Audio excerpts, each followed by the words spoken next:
Hello Star Wars fans and collectors, it's me Jedi Master 98 back again with another Star Wars figure review.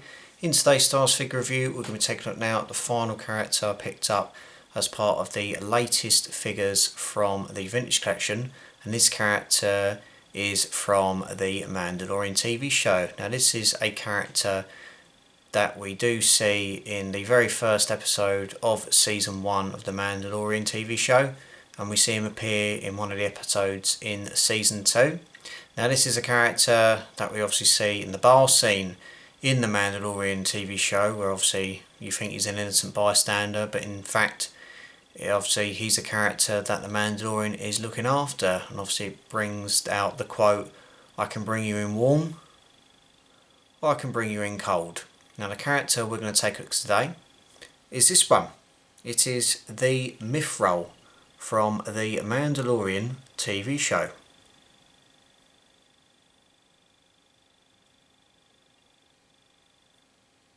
Now this is the Mythrol from the first ever Mandalorian TV show, obviously, and the episode as well. It's quite a unique design and a unique character nevertheless, but I think the overall outlook and obviously accessories, like with the T-Bow figure I'll give you a look at, really shows the quality and obviously the aspect of what Hasbro is all about. So hopefully they can pull their finger out and obviously release more figures with more accessories. But enough of that little rant there. Fantastic figure for your Mandalorian collections, and I'm really pleased with the overall design of this character. So that is the Mythrol. Now before we take a look at him and accessories, we're going to take a look at the Vintage Collection card that comes with this figure. As you see, this is the Mythrol in action on his cards. You've obviously got the Star Wars, the Mandalorian logo at the top, the name of the character there, the plastic bubble that obviously protects the figure, the Kenner logo, and a nice image of the Mythrol in action. Turn the packaging round, you've obviously got the Star Wars logo at the top, the other figures that appear in the wave, and obviously the legal stuff at the bottom. So as I said, the Mythrol, quite unique character, but I do like him in the Mandalorian TV show. He's got his quirks and he's a little bit funny now and again in what he does.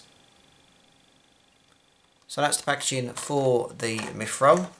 Let's take a look at this figure in more detail. We're going to start off with the accessories and then obviously dive into the articulation and quality of this figure. Now the first thing I want to give you a look at is the set of handcuffs that comes with this figure, sculpted in a silver plastic, obviously that we see the Mandalorian use and put on the Mythrol. It's nicely done there, and it's sculpted well.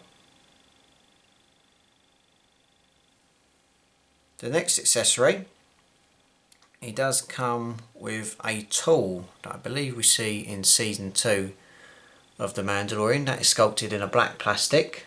I think that's a tool to try and open one of the security doors in one of the Imperial bases on Navarro in Season 2, where Cara Dune, the Mandalorian, obviously the Mythrol, and oh god, what's Carl Withers' character called? I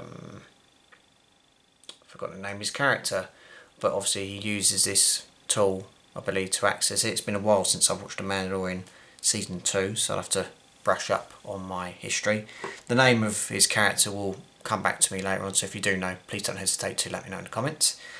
And the last accessory that we're going to take a look at, which is the best part of the accessories that come with this little set, it is the holocron, obviously the bounty of the Mythrol. And as you can see, the quality on there, the little bit of writing at the top, and obviously the really nicely done sculpt of the character. And obviously if I just remove my finger and my thumb, the little base where obviously you can obviously press the button to show the holocron, is really cool. We've got a really nice shade of blue with light and dark, and it's fantastic what Hasbro have done there. So really nicely done there from Hasbro, nice asset there. So really cool to have that in the collection. That's the accessories. Let's take a look at the figure in more detail. So as I said, this is the Mythrol. We'll start off with the articulation. As you can see, it does come with a swivel and a little bit of a ball jointed head, movement in the tops of the shoulders, elbows and in the wrists.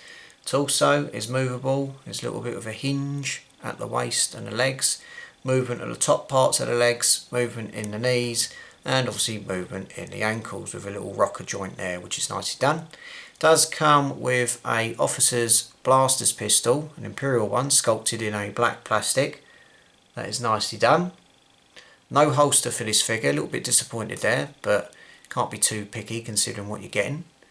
Just give you a zoom in on the overall look, detail and design of this character, and obviously the main selling point of this figure is obviously the facial sculpt. It does come with a nice shade of blue with obviously scaly skin and everything, which is nicely done. Obviously you can see elements of blue. It looks like a, I want to say like a light shade of like a pinky colour, but I could be wrong in saying that. Obviously the colour is different as well due to the lighting.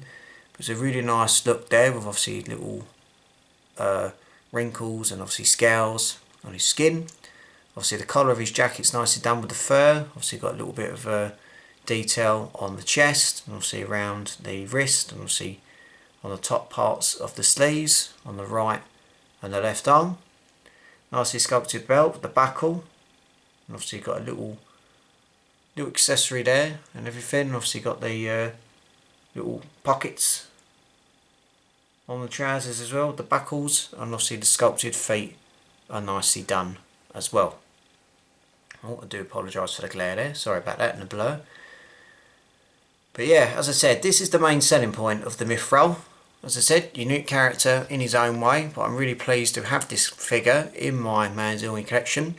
And it's nice to see that Hasbro, like with the Tebow figure I've recently reviewed, more accessories, which is nicely done. But apart from seeing him a little bit in the Mandalorian TV show, whether we'll see the Mythrol in any future stuff, like I said, a unique character, but very pleased to have added this character to my Mandalorian collection. So that is pretty much it for the Mandalorian TV show. Obviously, not Mandalorian TV show, the Mythrol. And I've just remembered the name of Carl Withers' character, Greef Karga. There we go. And I told you it'd come back to me. But yeah, thank you very much for watching this figure review on the Mythrol. And I'll be back with more vintage collection figures to give you a look at from obviously the successful 2003 to 2005 Star Wars: The Clone Wars TV show. Going to take a look at a couple of Clone Troopers, a couple of Jedi, and obviously one Battle Droid. So yet again guys, thanks again for watching this review. I'll be back with many more reviews very soon. Please don't hesitate to obviously subscribe to the channel, follow me on Facebook and Instagram, and I will see you very, very soon. So until next time, take care, look after yourself, and as always, the Force will be with you always.